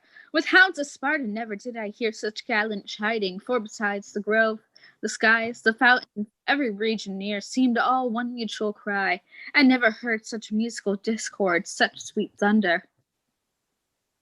My hounds are bred of the Spartan kind, so fled, so sanded, and their heads are hung with ears that sweep away in the morning dew, crooked knees and dewlapped like Thessalian bulls, slow in pursuit, but matched in mouths like bells, each under each. A cry more turnable was never hollowed to, nor cheered with horns. In Crete, in Sparta, not in Thessaly. Judge what you hear, but soft, what nymphs are these? My lord, this is my daughter here asleep, and this is Lysander. This Demetrius is, this Helena, old Nadar's Helena. I wonder if they're being here together. No doubt they rose up early to observe the rite of May, and hearing our intent, came here in grace of solemnity. But speak, Aegis, this is not the day that Hermia should give answer of her choice. It is, my lord. Go, bid the huntsmen wake them with their horns. Servant exits. Shout within, wind horns, they all start up. Good morrow, friends, and Saint Valentine is past. Begin these wood birds but to couple now. Demetrius, Helena, Hermia, and Lysander kneel. Pardon, my lord. I pray you will stand up. They rise. I know you two are rival enemies. To come this gentle concord in the world, that hatred is so far from jealousy. To sleep by hate and fear no enmity? My lord, I shall reply amazedly, half asleep, half waking, but as yet I swear I cannot truly say how I came here. But as I think, for truly would I speak, and now I do bethink me, so it is. I came with Hermia hither, for our intent was to be gone from Athens, where we might, without the peril of the Athenian law. Enough, enough! Oh, my lord, you have enough. I beg the law upon his head, they would have stolen away, they would Demetrius, thereby to have defeated you and me, you of your wife, and me of my consent, that she should be your wife. My lord, fair Helen told me of their stealth. Of this their purpose hither to this wood, and I in fury hither followed them. Fair Helena in fancy following me. But, my good lord, I will not by what power, but by some power it is, my love to Hermia, melted as the snow, seems to me now as the remembrance of an idle god, which in my childhood I did dote upon, and all the fate, the virtue of my heart, to object and the pleasure of mine eye is only Helena. To her, my lord, was I betrothed ere I saw Hermia, but like a sickness did I loathe this food, but as in health, come to my natural taste. Now I do wish it, love it, long for it, and will forevermore be true to it. Fair lovers, you are fortunately met. Of this discourse we are more will hear anon. Aegis, I will overbear your will, for in the temple by and by, with us, these couples shall eternally be knit. And for the morning sorrow now is something worn, our purpose hunting shall be set aside. Away with us of great solemnly. Come, Hippolyta. Theseus and his train, including Hippolyta and Aegeus, exit. These things seem small and indistinguishable, like far-off mountains turned into clouds.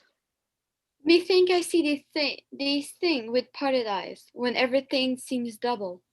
So methinks, and I have found Demetrius like a jewel, mine own and not mine own. Are you sure that we are awake? It seems to me that yet we sleep, we dream. Do not do not you think the Duke was here and bid us follow him? Yeah, and my father. And Hippolyta. And he did bid us follow to the temple. Why then, we are awake. Let's follow him. And by the way, let us recount our dreams. Lovers exit. Bottom wakes.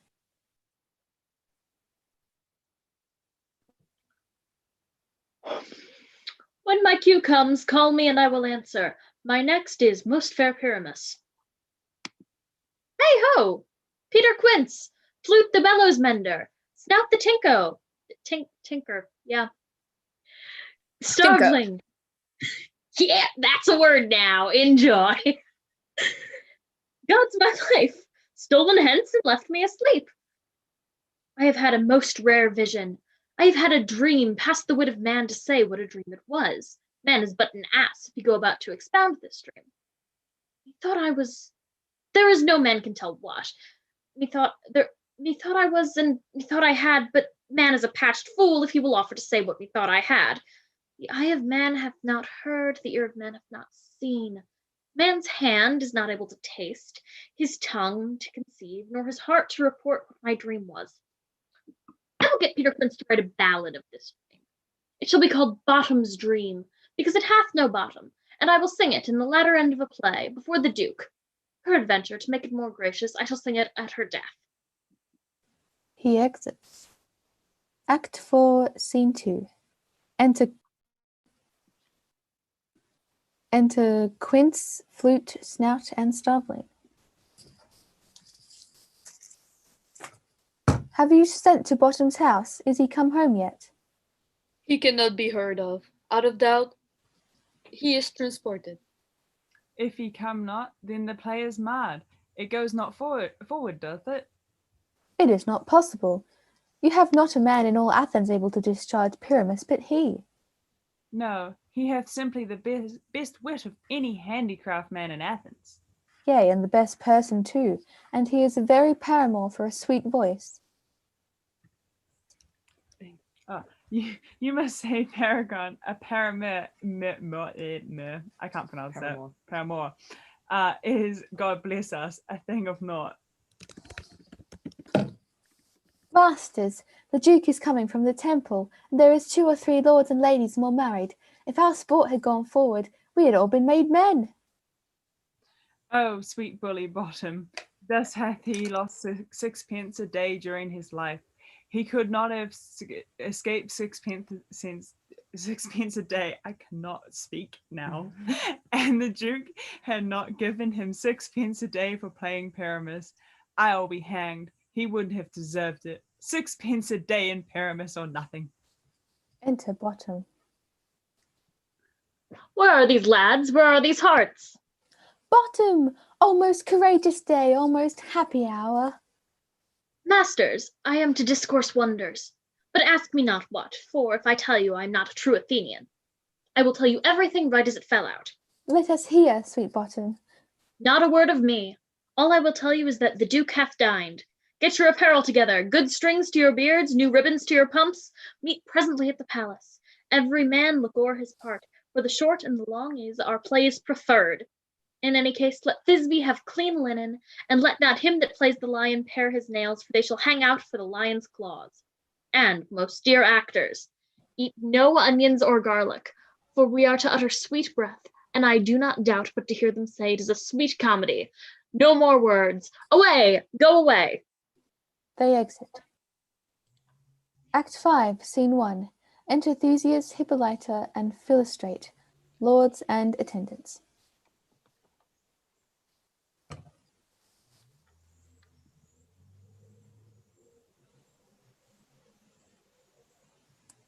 Hippolyta.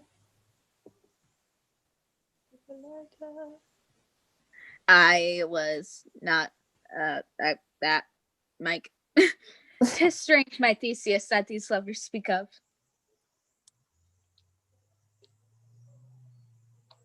More strange than true, and never may believe these antique fables nor these fairy toys. Such tricks hath strong imagination, that if I would about print some joy, it comprehends some brighter than joy. Or in the night some imaginary some fear. How easy is brush upon supposed to bear. But all the story the night told over, and all their minds transfigured so together.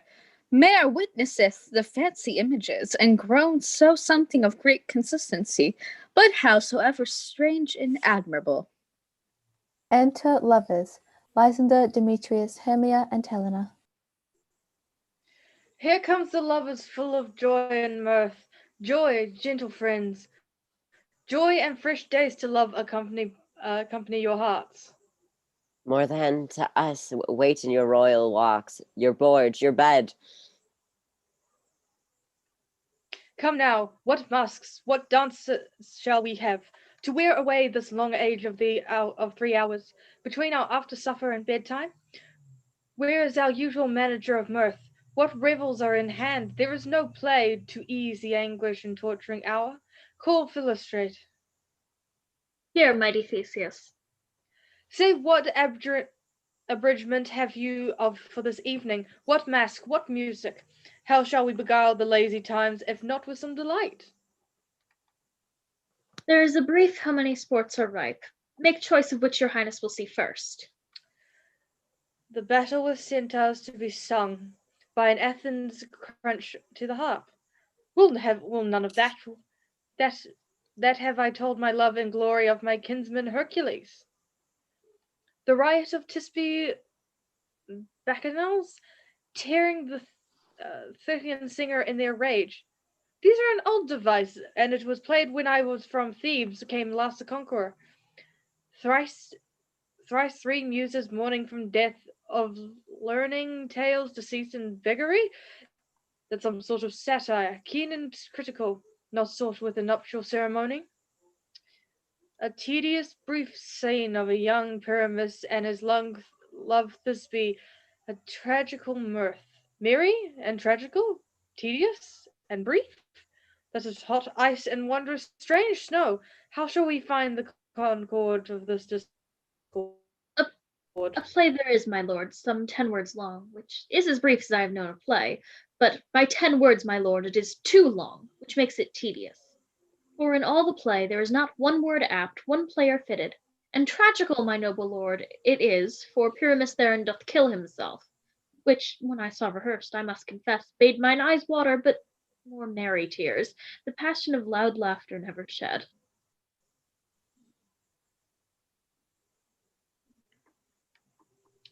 What are they that do play it?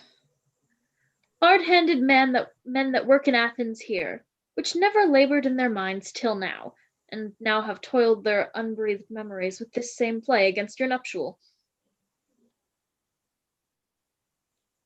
And we will hear it. No, my noble lord, it is not for you. I have heard it over, and it is nothing in the world, unless you can find sport in their intents, extremely stretched and conned with pain to do you service. I will hear this play, for never anything can be amiss when simpleness and duty attender. Go bring them in and take your places, ladies. Illustrate exits and re-enters. So please your grace. Let him the approach. Enter the prologue performed by Quince. If we offend, it is with our good will, that you should think we come not to offend, but with good will. To show our simple skill, that is the true beginning of our end. Consider then, we come but in despite. We do not come as minding to content you, our true intent is. All for your delight we are not here, that you should here repent you. The act is at hand, and by their show, you shall know all that you are like to know. Prologue exits. This fellow doth not stand upon points. Indeed, he hath played on this prologue like a child on a recorder, a sound but not in government.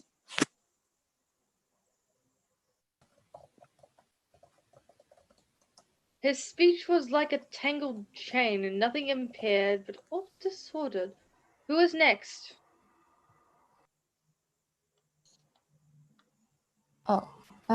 Enter Pyramus, who is bottom, Thisbe, played by Flute, and Wall, played by Snout, Moonshine, played by Starveling, and Lion, played by Snug, and Quince as the prologue.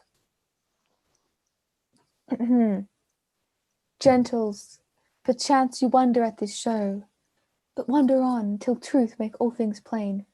This man is Pyramus, if ye would know. This beauteous lady Thisbe is certain. This man with lime and rough cast doth present Wall, that vile Wall which did these lovers sunder, and through Wall's chink, poor souls, they are content to whisper at the which let no man wonder.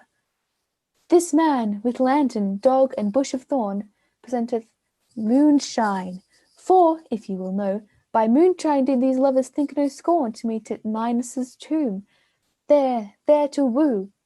This grisly beast, which Lion hight by name, the trusty Thisbe coming first by night, did scare away, or rather did affright, and as she fled, her mantle she did fall, which Lion vile with bloody mouth did stain. Anon comes Pyramus, sweet youth and tall, and finds his trusty Thisbe's mantle slain. Whereat, with bloody blameful blade, he bravely broached his boiling bloody breast, and Thisbe, tarrying in mulberry shade, his dagger drew and died. For all the rest, let Lion, Moonshine, Wall, and lovers twain at large discourse, while here they do remain. Lion, Thisbe, Moonshine, and prologue exit. In the same interlude it doth befall that I, one Scout by name, present the wall, and such a wall as I would have you think that had in it a cranier hole or shank, through which the lovers, Pyramus and Thisbe, did whisper often, very secretly, this loam, this rough cast, and this stone doth show that I am that same wall. The truth is so, and this with the cranny is right and sinister. It is the wittiest petition that I have ever heard discourse, my lord. Perma's drawn is the wall. Silence. O grim-looked night, O night with hues so black, O night, whichever art when day is not, O night, alack, alack, alack, I fear my Thisbe's promises forgot. And thou, O wall, O sweet, O lovely wall, that standest between her father's ground and mine, thou, O wall, O sweet and lovely wall, show me thy chink to blink through with mine eye. Thanks, courteous wall. Jove shield thee well for this. But what see I? No Thisbe do I see. O wicked wall, through whom I see no bliss. Cursed be thy stones for thus deceiving me. The wall, methinks, being sensible, should curse again. No, in truth, sir, he should not. Deceiving me is Thisbe's cue. She is to enter now, and I am to spy her through the wall. You see it will fall pat as I told you. Yonder she comes. Enter Thisbe, played by flute. O wall, full often hast thou heard my moans, for parting my fair Paramus and me. My cherry lips have often kissed thy stones with lime and hair knit up in thee. I see a voice. Now I will to the chink to spy, and I can hear my Thisbe's face. Thisbe? My love, thou art my love, I think. Think what thou wilt. I am thy lover's grace, and, like Lamander, I am trusty still. And I, like Helen, till the fates me kill. Not Cephalus to Procrus was so true. And as Cephalus to Procrus, I to you. Oh, kiss me through the hole of this vile wall. I kiss the wall's hole, not your lips at all. Wilt thou at Ninny's tomb meet me straightway? Died life, died death, I come without delay. Bottom and flute exit. Thus have I, wall, my part discharged, so, and being done, thus wall away doth go. He exits. Woo, whoa. Now is the wall down between the two neighbors. No remedy, my lord, when walls are so wilful to hear without warning. Here comes two noble beasts in, a man and a lion. Enter Lion, played by Snug, and Moonshine, played by Starveling. You ladies, you whose gentle hearts do fear the smallest monstrous mouse that creeps on floor, may now perchance both quake and tremble here, when Lion, rough in wildest rage, doth roar. Then know that I, as Snug the joiner, am a lion fell, nor else no lion sam. For if I should as lion come in strife into this place, 'twere pity on my life. A very gentle beast, and of a good conscience. The very best of the beast, my lord, that ever I saw. This Lenthor doth the horned moon present, myself the man, eyed moon do seem to be. This is the greatest error of all the rest. The man should be put into the lanthorn. How is it else the man I the moon?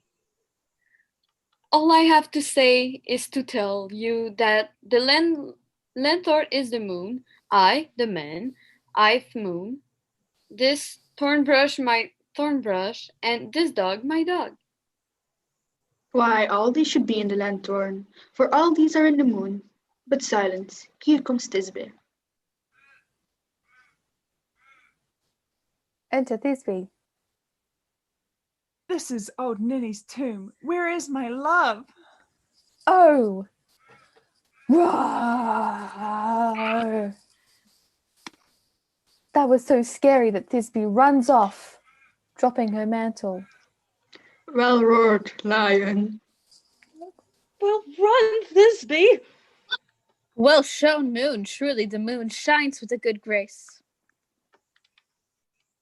Brrr. Lion worries the mantle, meaning to tear, not to cause anxiety. Oh yes. Well, Well-mouthed lion. Enter Pyramus. And then came Pyramus. Lion exits. And Roar. so the lion vanished. Sweet moon, I thank thee for thy sunny beams. I thank thee, moon, for shining now so bright, for by thy gracious golden glittering gleams I trust to take of truest Thisbe sight. But stay! O spite, but mark, poor knight, what dreadful dole is here. Eyes, do you see? How can it be? O dainty duck, O dear! Thy mantle good, what, stained with blood? Approach, ye furies fell. O fates, come, come, cut thread and thrum, quail, crush, conclude, and quell. This passion and the death of a dear friend would go near to make a man look sad.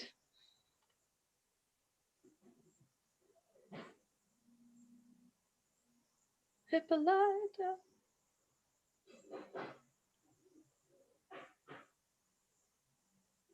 Shit. Be my heart, but I pitied the man. O wherefore, nature, didst thou lions frame, since lion vile hath here deflowered my dear, which is, no, which was the fairest dame that lived, that loved, that liked, that looked with cheer? Come, tears, confound! Out, sword and wound, the pap of Pyramus, ay, that left pap, where heart doth hope. Pyramus stabs himself. Thus I die, thus. Now am I dead, now am I fled. My soul is in the sky. Tongue, lose thy light. Moon, take thy flight. Moonshine exits. Now, die. Pyramus falls. No die, but an ace for him, for he is but one. Less than an ace man, for he is dead. He is nothing. With the help of a surgeon, he might yet recover and yet prove an ass. How chance Moonshine is gone before Thisbe comes back and finds her lover? She will find him by starlight. Enter Thisbe.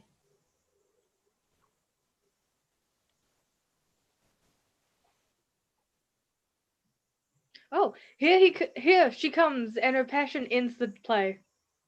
Methinks she should not use a long one for such a Pyramus. I hope she will be brief. Asleep, my love? What? Did, my dove? Oh, Pyramus, arise, speak, quite dumb. Did, a tomb must cover thy sweet eyes, these lily lips, this cherry nose, these yellow cowslip cheeks are gone.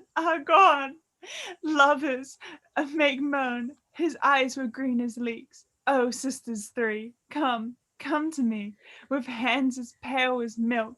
Lay them in gore, since you have sure, with shears his thread of silk. Tongue, not a word. Come, trusty sword. Come, blade, my breast imbue.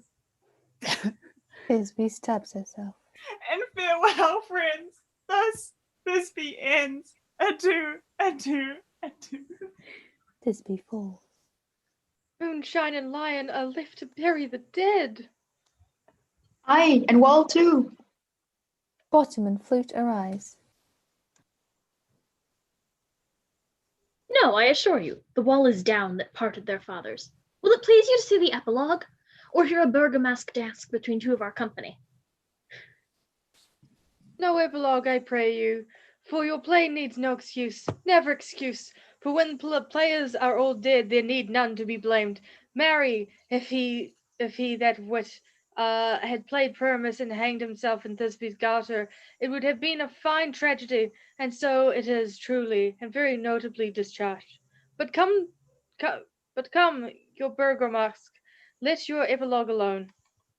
Dance, and the players exit. The iron tongue of might hath told 12 lovers to bed, and fair we shall outsleep the coming morn. As much as we this night have overwatched, the playable gross play hath be beguiled, and the heavy gate of night. Sweet friends to bed, and fortnight holds it this solemnity, and the knights reveal a new jollity. They exit. Enter Robin Goodfellow. We shadows the unfence, and this is think by this, and all is mended that you have be slumbered here.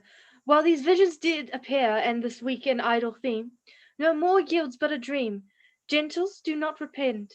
If you'll pardon, and we will amend.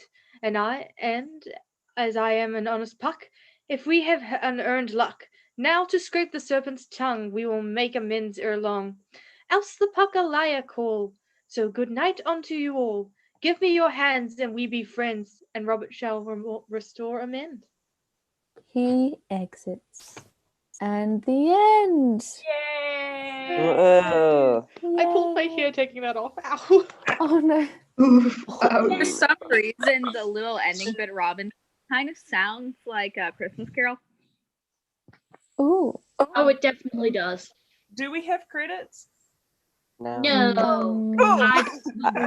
I don't. When was the last time we had credits?